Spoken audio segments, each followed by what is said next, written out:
Estate Sale Adventures, number 101, Whitehall. Ever go to a sale where there's a ton of great stuff, but you walk away with nothing? Well, most people don't go to as many sales as I do, but anyway. There was beautiful glass and ceramics, but the tulip serving set was hideous. The electric organ was in a prominent place in the living room, and there was also a player piano in the basement with a huge collection of reels.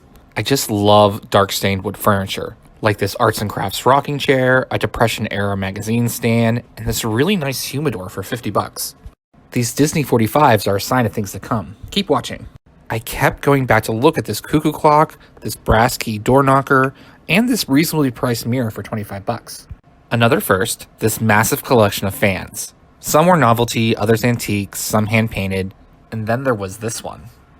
As you can probably tell by now, this sale warrants a second video. Stay tuned for part 2. Estate Sale Adventures, number 101, Whitehall, part 2. See, I promised Disney stuff, and there it is. Framed puzzles from old movies.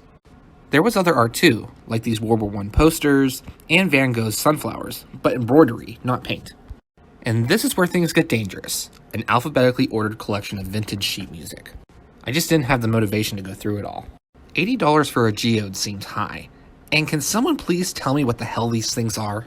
There were also some old Navy uniforms scattered throughout the house, this Art Deco purse in need of TLC, a small collection of campaign buttons, and then there was the costume jewelry. Depending on the sale, the jewelry is either really organized or like this. I prefer the latter. I thought this green necklace was exceptionally beautiful, and I bought a brooch for my brooch board. Thanks for watching. Please like and subscribe. Estate Sale Adventures, number 102, Baldwin. The minute I saw the outdoor furniture, I had a feeling this was going to be another mid-century time capsule house, and I was right. You have your standard fare, a few nicer pieces like this enamel dish, this arts and crafts buffet with a marble top tucked away in the bedroom. But it wasn't until I found the basement that I got into my groove. I overheard that this smattering of ice cream scoops were part of a larger collection in the hundreds, probably exaggerating. And look, the quintessential 1950s downstairs bar, fully equipped with tacky beer art. Someone had a thing for Canadian Club. Stranger still was this piece of particle board with random tools, utensils, and other artifacts permanently bolted to it. They were trying to sell it as a whole for $50, but later they were prying things off to sell piecemeal. I mean, this was a strange find. It had tobacco tins, bar equipment, simple kitchen utensils, and some camping gear. Nothing struck me, but it was worth going. Thanks for watching. Please like and subscribe. Estate Sale Adventures, number 103, Portview. It was quite literally freezing, but this will not keep me away. To start off, I'm going to glaze over all the sports memorabilia. There was a lot of it, and it's never been my interest. This tiny 1950 ranch had so much to look at, like political buttons, individually wrapped action figures, and plenty of video games. A standout find was this John Gilmore faux floral diorama in the living room. It's so ugly, it's almost beautiful. Another find was this 18th century bronze crucifix. Asking $250, not bad. Overall, the sale was a hodgepodge, in a good way. There were a few antique pieces, a wicker giraffe, this crucifix made of clothespins, and some fairly interesting art. These statues are tacky in the best way possible. The tigers were pretty cool, but this one was by far my favorite. And look, a salt and pepper shaker collection in the kitchen. This Niagara Falls set reminds me of ones from my childhood. Thanks for watching. Please like and subscribe. Estate Sale Adventures, number 104, Monroeville. Tucked away in a plan called Foxwood in Monroeville, this 1969 colonial was the sale of the season in a lot of respects. A massive home in a good neighborhood, legit 1960s, 70s time capsule vibes, a plethora of beautiful pieces and antiques, and I really appreciated all the musical instruments and the original artwork scattered throughout the house. Only problem, the prices were borderline delusional. $340 for a metal chimenea and $450 for a butcher's block? I'm not going to harp on this, but I will say I witnessed several patrons chew out the cellar. So let's get back to the finds. These faces on the mantle seemed familiar, but I couldn't place it. This electrified print of A Foggy Night in Paris, 1934 by Brass Eye, was awesome, but some of the lights were broken.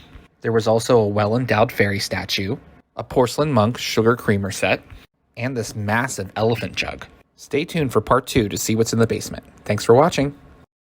Estate Sale Adventures, 104, Monroeville, Part 2.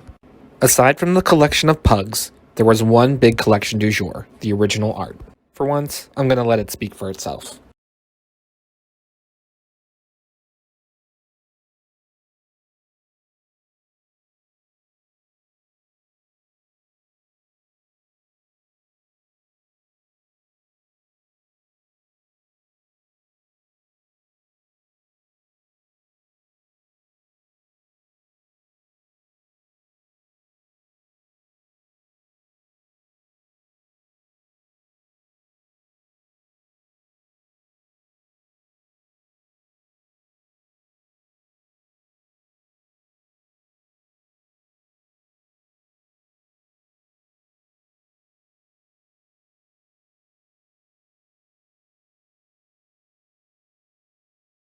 Estate Sale Adventures, number 105, Plum.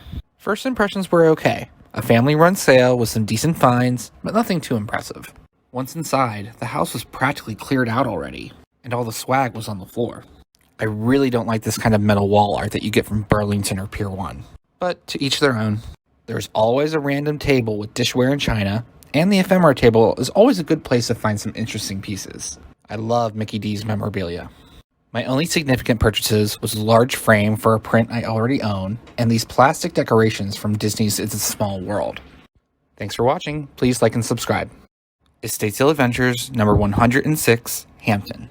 This suburban 1959 split-level home right off of Mount Royal was very Leave It to Beaver. Picturesque, clean, but not very interesting. The first thing that stood out to me was this bull statue that they were asking $450 for, but everything else was super affordable. This Steelers Cowboy Super Bowl jacket had a place of honor in the basement, and there were other sports finds too. The random smattering of art and posters was pretty decent, including Mini-Me. The framed movie posters included A Clockwork Orange, The Master, and Fear and Loathing in Las Vegas. Now tell me I'm wrong. An estate sale is the only place you'll get 38 snow globes for $10. Is this the weekend I take up a new hobby in embroidery? Maybe next time. Thanks for watching. Please like and subscribe. Estate Sale Adventures, number 107, McKeesport.